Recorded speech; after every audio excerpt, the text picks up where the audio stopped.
Mu ntumbero yo guteza imbere amagara y'abavyeyi n'ibibondo, ishirahamwe urunani rw'abakenyezi b'abarundikazi biyemeje guharanira imibereho myiza n'iterambere mu Burundi SFBSP Burundi ryaratanze ingabire y'ibikoresho bikoreshwa aho abavyeyi bibarukira hamwe n'ibikorwa byo gusubiramwo iyo nyubakwa y'abavyeyi n'ibibondo kw'ivuriro rito rya Kirekura riri muri komine Mutimbuzi intara ya Bujumbura kuri uyu wa 9 Mukakaro umwaka w'ibihumbi 2024.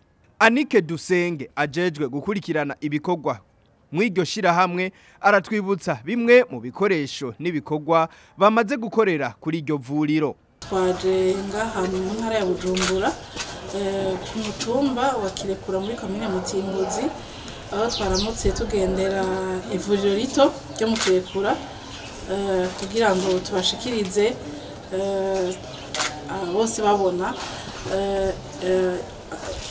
inyubako yabo twabasubiriyemo cyane mu gisata caho bibarukira ariyo bita maternité mu gifaransa twongera tubashikiriza ibikoresho twabahaye mbese nivyo twaje kongera ko uno munsi kugira ngo babandanye bitaho neza amagara y'umukenyezi n'umwana muri service ya maternité. Twebwe muri no mwanya icambere nuko twaje tubazaniye amamatera tubazaniye amamatera 5 yiyongera ku yandi 5 twari twabahaye ku bijanye n'ibitanda twashoboye kubasubiriramo ibitanda bitari bikora neza bifite ibitanda 10 n'amamatera 10 ivyo bikazoheza bikabafasha kugira ngo bashobore kwakira abakenyezi benshi kandi bashoboka muri iyo service ya maternité. Cyo twabafashije nuko iyo service ya maternité igiye gusubira kwakira abakenyezi benshi kandi bashoboka bakaronka aho bashikira baje kwibaruka aho baja bahejeje kwibaruka mbese bakaba no kwibaruka mu buryo bumeze neza n'ibikoresho bikwiye. Si bikoresho gusa niyo nyubakwa barashoboye gufasha kuri iryo vuriro baratanga n'imiti ishobora kuvura bantaho nikora bimukiye muri ako karere bahuye nibiza n'isibe biva kwihindagurika ry'ibihe. Ino miti icambere na mbere igenewe abantu bantaho nikora mugabo bahuye nibiza n'isibe bikabatuma bava aho bari mu mihana iwabo bakimukira ngaha.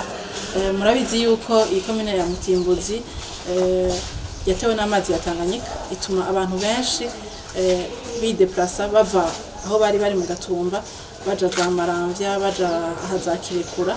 Rero iyi Kirekura iri mu mitumba yakiriye abantu bavuye mu Gatumba batewe n'imyuzurira iwabo bimukira ngaha. Rero ino miti niwe igenewe kugira ngo bashobore kuvurwa ku buntu.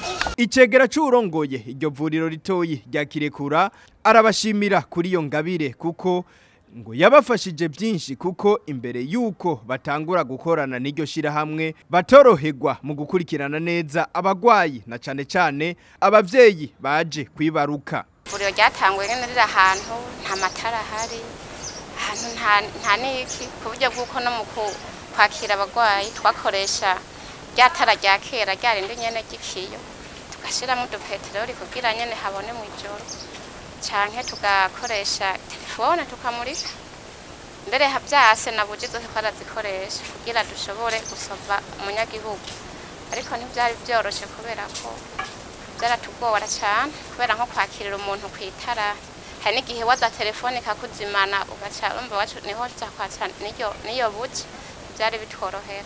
Ubu turiko turaraba ubu ni sawa kubera ko mico gihe harabaye nyene ikibazo gasanga ko vuriro rishasha ntudafise imatera ibitanda mugabo abatanguye kuryubaka bari babiduhaye mugabo kubera ko baduhaye duke ntitwakwiye abanyagihugu tukabura ukuntu tubaryamika ariko mu nyuma twararose nyene bifashanya mbere ari namwe mwatanguye kutuzanira imatera irishirahamwe hanyuma turaronka ukuntu turyamika abagwayi eka ubu abagwayi ntibidoga turabaryamika neza kandi turabakira neza nta ngorane.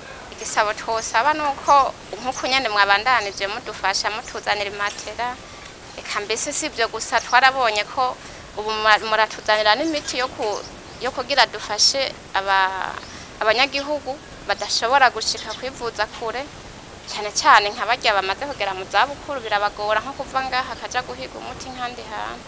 Ibyo byaradufashije cyane kubera ko tubona yuko hari ikintu nyamukuru byadufashije, noneho biradufasha ko bene gihugu kugira babandanye bahurumbira ivuriro kugitura ko nta muti babura, miti yose turayironka murayiturosa amatukayibahereza. Tunguye cyane aho dufashije gusubiramo ano mavuriro na cyane cyane aha abakenyezi tubakirira baza kwibaruka. Kare byari bigoye kumva twavuze ko imatera ntizari zikwiye, twarabura ukuntu tubaryamika, noneho ziratinda ziranasaza, nta buryo kwa ivuriro ryari bwaronke bwo kugira tugura izindi matera. Twaguma dusaba nyene twumve nyene ko canke nako tariko turasaba, tukaguma turaba kuntu tworonka kuntu tugura imiti no kuntu turonka imatera, ariko twaguma no dusanga ko ivuriro taratera imbere cyane, twaronka tugura izo matera. Ubundi twaguma twararonka tugura imiti, mugabo tugura imatera bikatugora. Muga rero ejo bundi aho irishira hamwe nyene mudufashije mukazi tuzanira, nishira hamwe rikorera kurikirana umukenyezi, kuntu umukenyezi yoba ahantu heza, yovugwa neza, nyene akumva nyene ko yorohewe mu buzima umukenyezi. Rero ubu rero ni sawa cyane kubera ko nabo bakenyezi baraduhurumbira cyane, wanashima urumva bavyarira heza, baryama ku bitanda bimeze neza, baryama ku matera nziza nyene, ubu nta ngorane. Muganga Ndayishimiye Jean Paul arongoye intara y'ubuvuzi ya Bujumbura arashimira urunani rw'abo bakenyezi kuko ngo nabo bariko barasahiriza igihugu mu kwitaho imibere myiza n'amagara y'abene gihugu.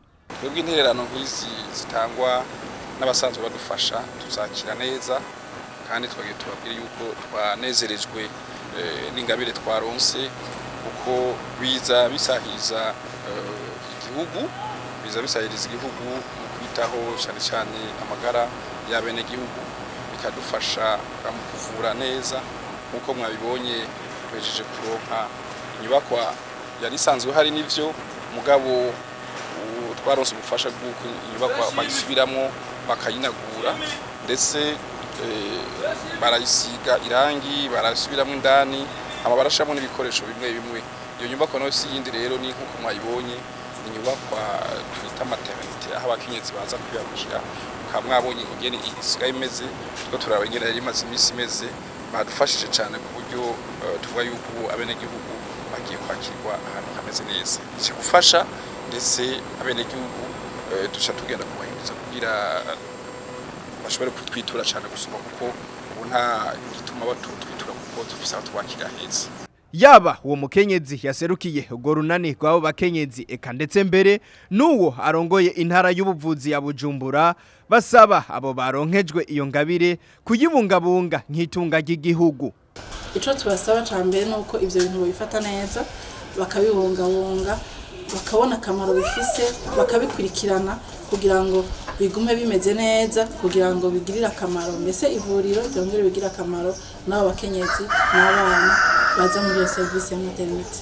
Aba basanzwe bakorera kuri ivuriro, icyo tubasaba nuko ubwa mbere nkuko twari twarabibabwiye nuko bokenguruka, hanyuma bakazigama izi nyubakwa, hanyuma bakazikoresha icyo zagenewe. Bazikoresha icyo zagenewe, tubasaba kandi yuko bazibungabunga, bakaza bararaba yuko zitononekara, zikaguma zisa neza ku buryo abene gihugu baguma bakirirwa ahantu hameze neza. Mu guheraheza ico gikorwa, urwo runani rw'abo bakenyezi bakaba bari baje bitwaje igikemanyi kigizwe n'imatera 5 n'ibitambara vyo ku madirisha vy'iryo vuriro, bakaba baciye babishikiriza ku mugaragaro ivyo bikoresho muri ico gikorwa cari cyatewe iteka n'uburongoye intara y'ubuvuzi ya Bujumbura, uburongoye akarere k'ubuvuzi ka Isare, musitanteri wa komine Mutimbuzi n'umukuru wa zone Kirekura. Mwomenya ko ishirahamwe SFBSP Burundi risanzwe rikora ivyo bikorwa rifashwe mu mugongo n'ingoma y'Ubudagi babicishije mu ishirahamwe Action Medeor.